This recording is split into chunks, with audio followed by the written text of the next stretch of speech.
नमस्कार विद्यार्थी मित्रांनो, मी अर्चना पाटील आपले आजच्या या व्हिडिओमध्ये स्वागत करते। मित्रांनो, आज आपल्याला इयत्ता 6वीचा पाठ क्रमांक 2 अभ्यासायचा आहे। आपल्या पाठाचे नाव आहे माझा अनुभव। आपला पाठ क्रमांक 2। मित्रांनो, वार्षिक परीक्षा संपली म्हणजेच शाळेला सुट्टी मिळाली की आपण गावी जातो। आता आपण कोणकोणत्या गावी जातो? मावशींच्या, मामांच्या, काकांच्या वगैरे वगैरे। गावी गेल्यावर आपण खूप मजा करतो। गावावरून आल्यावर आपण आपले अनुभव एकमेकांना सांगतो।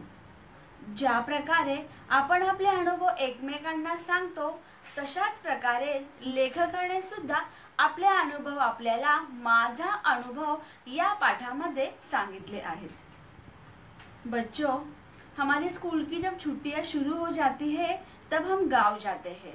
अब हम कौन कौन से गांव जाते हैं? मामा के गांव, अंकल के गांव, मौसी के गांव, इन सब के गांव हम जाते हैं। अब गांव जाने के बाद हम लोग बहुत मजा करते हैं, बहुत एंजॉय करते हैं। फिर जब हम गांव से रिटर्न आते हैं, रिटर्न आने के बाद हमने वहाँ पे क्या क्या किया है, हमें कौन कौन सा अनुभव मिला है, वो हम क्या करते हैं, एक दूसरे से शेयर करते हैं, एक दूसरे को हम बताते हैं। तो जिस तरह से हम एक दूसरे को बताते हैं, ठीक उसी तरह से लेखक ने भी हमें माझा अनुभव इस पाठ में, जब लेखक गाँव जाते हैं वहाँ का अनुभव उन्होंने इस पाठ में हमें बताया है। माझा अनुभव या पाठामध्ये लेखकाने स्वतःचे अनुभव व्यक्त केलेले आहेत। गावी जात असताना लेखकाला कोणकोणते अनुभव आले, गावी गेल्यावर लेखकाला कोणकोणते अनुभव आले, याचेच कथन त्यांनी माझा अनुभव या पाठामध्ये केलेले आहे। बच्चों, जब लेखक गांव जाते हैं, गांव जाते समय उनको ट्रेन में कौन कौन से अनुभव आते हैं, गांव जाने के बाद उन्हें कौन कौन से अनुभव आते हैं, उसी का कथन उन्होंने माझा अनुभव इस पाठ में किया है। आता आपण एक एक परिच्छेदाचे वाचन करूया आणि त्याचा अर्थ स्पष्ट करूया।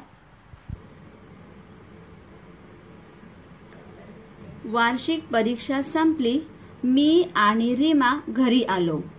घरी पोहोचताच आईने सांगितले, उद्या आपल्याला आगगाडीने मामाच्या गावाला जायचे आहे। रीमाने आनंदाने उड्या मारल्या, पायातले पैंजण छुमछुम वाजवत ती घरभर फिरली। आता आपण परिच्छेदातील वार्षिक परीक्षा या शब्दाचा अर्थ पाहूया।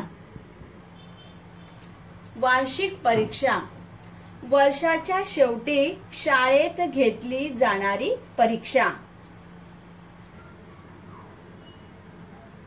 आता वार्षिक परीक्षा संपली होती। मी आणि रीमा, आता इथे मी म्हणजे कोण, तर लेखक। मी आणि रीमा, रीमा ही लेखकाची बहीण आहे। मी आणि रीमा घरी आलो। त्यांची वार्षिक परीक्षा संपल्यानंतर रीमा आणि लेखक घरी आले। घरी पोहोचताच आईने सांगितले, आता जसे ते घरी आले तसे घरी पोहोचताच त्यांना आई काय सांगते, उद्या आपल्याला आगगाडीने मामाच्या गावाला जायचे आहे। आगगाडी म्हणजेच काय, ट्रेन। तर ट्रेनने आपल्याला उद्या मामाच्या गावी जायचे आहे। हे ऐकताच रीमाने आनंदाने उड्या मारल्या। रीमा अतिशय आनंदित झाली आणि आनंदित होऊन ती उड्या मारू लागली। पायातले पैंजण छुमछुम वाजवत ती घरभर फिरली। आता पैंजण, आपण पैंजण या शब्दाचा अर्थ पाहूया। पैंजण, पायातल्या साखळ्या। तिच्या पायामध्ये साखळ्या होत्या, त्यामुळे त्या साखळ्यांचा छुमछुम, आता छुमछुम हा नादमय शब्द आहे। तिच्या पायातल्या साखळ्यांचा छुमछुम असा आवाज येत होता आणि ती वाजवत ती पूर्ण घरभर फिरली।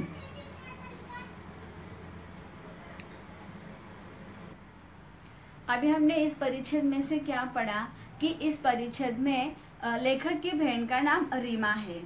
उनकी जब वार्षिक परीक्षा, अंतिम परीक्षा खत्म हो जाती है, अंतिम परीक्षा खत्म होने के बाद वो जब घर पे आते हैं तो घर पे आने के बाद उन्हें उनकी आई मतलब माँ, उन्हें उनकी माँ क्या कहती है कि उद्या आपल्याला मतलब कल हमें मामा के गांव जाना है। जब रीमा ये बात सुनती है कि कल हमें मामा के गांव जाना है तो वो एकदम खुश हो जाती है और खुश होके क्या करती है, वो घर में नाचने लगती है। अब उसके पैर में पायल है, पैंजन है। अब वो पैंजन का छुमछुम ऐसा आवाज आता है। अब वो पूरे घर में क्या करती है, वो ऐसे घूमते रहती है। ये हमने क्या किया है, एक पहिले परिच्छेद से पढ़ा है। आता ह्या पहिल्या परिच्छेदामध्ये कोणकोणते विराम चिन्हे आले होती ती आपण पाहूया। यात पूर्णविराम आला होता। पूर्णविरामाचा आपण वापर केव्हा करतो, जेव्हा आपले वाक्य पूर्ण होते तेव्हा आपण पूर्णविरामचा वापर करतो। दुसरे विराम चिन्ह आले होते स्वल्प विराम। जेव्हा आपण वाक्यात थोडेसे थांबतो तेव्हा आपण स्वल्प विरामाचा वापर करतो। दुसरे आले होते दुहेरी अवतरण चिन्ह। आपण दुहेरी अवतरण चिन्हाचा वापर केव्हा करतो, जेव्हा आपल्या तोंडातून निघालेले उद्गार जसेच्या तसे दाखवण्यासाठी आपण येथे दुहेरी अवतरण चिन्हाचा वापर करतो। येथे आईचा संवाद आहे की उद्या आपल्याला मामाच्या गावी जायचे आहे। हे आईच्या तोंडातून निघालेले उद्गार आहे, म्हणून त्याला येथे दुहेरी अवतरण चिन्हात घेतलेले आहे। आता आपण दुसरा परिच्छेद पाहूया। मामाच्या गावाला जाण्यासाठी आम्ही सकाळी निघालो। आगगाडीत बसलो। आगगाडी झुकझुक करत चालली होती। खिडकीत बसलेल्या रीमाचे केस भुरभुर उडत होते। खिडकीतून येणाऱ्या उन्हामुळे तिचे डोळे लुकलुकत होते। तिचा चेहरा प्रसन्न दिसत होता। आई वाचत असलेल्या पुस्तकांची पाने हवेने फडफडत होती। ती वाचनात तल्लीन झाली होती। मी खिडकीतून बाहेर पाहू लागलो। थंडगार वाऱ्याचा झुळका अंगावर झेलू लागलो। आता आपण याचा अर्थ पाहूया। मामाच्या गावाला जाण्यासाठी आम्ही सकाळी निघालो। त्यांना आता मामाच्या गावी जायचे होते, म्हणून मामाच्या गावी जाण्यासाठी ते सकाळीच निघाले। आगगाडीत बसलो। आगगाडी म्हणजे ट्रेन, ते ट्रेन मध्ये बसले। आगगाडी झुकझुक करत चालली होती। आता झुकझुक हा नादमय शब्द आहे, हा आगगाडीचा आवाज आहे। खिडकीत बसलेल्या रीमाचे केस भुरभुर उडत होते। आता रीमा ही आगगाडीमध्ये खिडकीच्या बाजूला बसली होती, त्यामुळे खिडकीतून थंड अशी हवा येत होती आणि त्या हवेने रीमाचे केस भुरभुर उडत होते। खिडकीतून येणाऱ्या उन्हामुळे तिचे डोळे लुकलुकत होते। आता आपण डोळे आणि लुकलुक या शब्दाचा अर्थ पाहूया।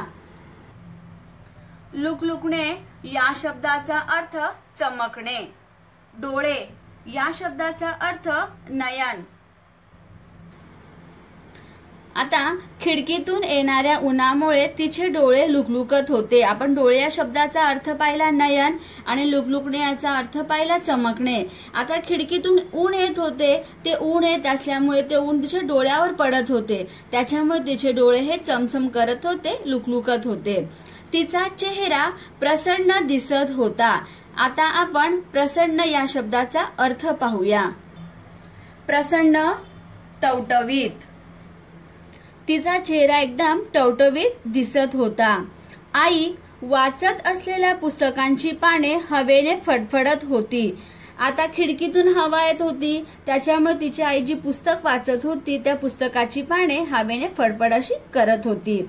ती वाचनात तल्लीन झाली होती। आता तल्लीन हा वाक्प्रचार आहे। आपण याचा अर्थ पाहूया आणि वाक्यात उपयोगही करूया। तल्लीन या शब्दाचा तल्लीन होणे याचा अर्थ होतो गुंग होणे। आता आपण येथे वाक्य बनवलेले आहे। ताई चित्र काढण्यात तल्लीन झाली। ती वाचनात तल्लीन झाली होती। आता आपण तल्लीन या शब्दाचा अर्थ पाहिला।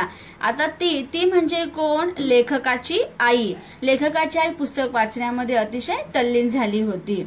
मी खिडकीतून बाहेर पाहू लागलो। आता मी म्हणजे कोण, तर लेखक। लेखक खिडकीतून बाहेर पाहत होता। थंडगार वाऱ्याचा झुळका अंगावर झेलू लागलो।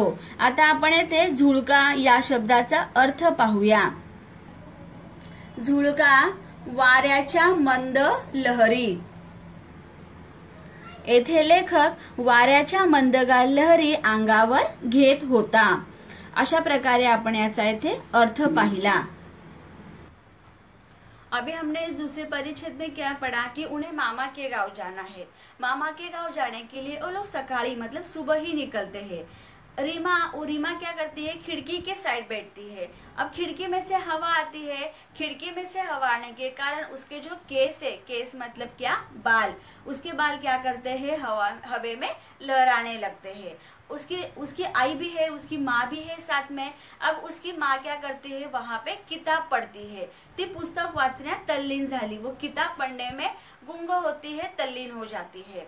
और वहां पे लेखक भी है, तो लेखक क्या करते हैं, जो खिड़की में से हवा आती है, वो खिड़की में से ठंडी ठंडी हवा आने वाली वो अपने अंग पे, अपने शरीर पर लेते हैं। तेवढ्यात माझे लक्ष माझ्या शेजारी बसलेल्या मावशींकडे गेले। त्यांच्या मांडीवर बसलेले छोटेसे बाळ माझ्याकडे पाहून खुदकन हसले। मी बाळाला मांडीवर घेतले। ते खिडकीतून पळणारी झाडे टुकूटुकू पाहू लागले। पाहता पाहता ते गाढ झोपले। आता आपण याचा अर्थ पाहूया। तेवढ्यात माझे लक्ष माझ्या शेजारी बसलेल्या मावशीकडे गेले। आता येथे माझे म्हणजे कुणाचे, लेखकाचे। आता लेखकाचे लक्ष शेजारी बसलेल्या मावशीकडे जाते। जसं आपण आगगाडीमध्ये बसतो, ट्रेनमध्ये बसतो, आपल्या आजूबाजूला कोणी ना कोणीतरी बसलेलेच असते। तसेच लेखकाच्या बाजूला कोण बसले होते, मावशी, त्याच्याकडे लेखकाचे लक्ष जाते। त्यांच्या मांडीवर बसलेले छोटेसे बाळ माझ्याकडे पाहून खुदकन हसले। आता आपण खुदकन याचा अर्थ पाहूया। खुदकन हसणे, पटकन हसणे। आता आपण याचे वाक्य पाहूया। मोराला नाचताना पाहून नयना खुदकन हसली। आता त्या मावशीकडे एक छोटेसे बाळ होते। ते त्या बाळाने जसे लेखकाला म्हणजे माझ्याकडे म्हणजे कोण, लेखक, जसे त्याने लेखकाला पाहिले तसे ते खुदकन हसले। मी बाळाला मांडीवर घेतले। आता इथे मी म्हणजे कोण, तर लेखक। मग लेखकाने काय केले, त्या बाळाला आपल्या मांडीवर घेतले। ते खिडकीतून पळणारी झाडे टुकूटुकू पाहू लागले। आता ते खिडकीतून, आता आपण खिडकीच्या जर बाजूला बसलो तर आपल्याला बाहेरचा पूर्ण परिसर दिसत असतो, बाहेरचे पूर्ण पर्यावरण आपल्याला दिसत असते। मग आगगाडी चालू होती आणि त्याला बाहेरची झाडे दिसत होती। मग ते बाहेरची झाडे टुकूटुकू। आता आपण टुकूटुकू या शब्दाचा अर्थ पाहूया। टुकूटुकू पाहणे हे वाक्प्रचार आहे। त्याचा अर्थ एकटक पाहणे। वाक्य, आई सशाकडे टुकूटुकू पाहत होती। आता त्या बाळाला खिडकीतून जी झाडे दिसत होती, ते बाळ ते झाडे टुकूटुकू पाहत होते। पाहता पाहता ते गाढ झोपले। गाढ झोपणे हा वाक्प्रचार आहे। त्याचा आपण आता अर्थ पाहूया। गाढ झोपणे, शांतपणे झोपणे। वाक्य, कुत्रा गाढ झोपला होता। हमने तीसरे परिच्छेद में क्या पढ़ा है कि लेखक की माँ और लेखक की बहन रीमा, अब वो आगगाड़ी में, ट्रेन में बैठे हैं। अब ट्रेन में उनके बाजू में एक मौसी भी बैठी है। अब वो मौसी के पास एक छोटा सा बच्चा है। अब वो बच्चा क्या करता है, लेखक को देखता है, इसलिए लेखक क्या करते हैं, उसको अपनी गोद में ले लेते हैं। अब वो बच्चा गोद में लेखक के आने के बाद वो बच्चा क्या करता है, खिड़की में से बाहर के सारे पेड़ वो देखता है और पेड़ को देखते देखते ही वो सो जाता है।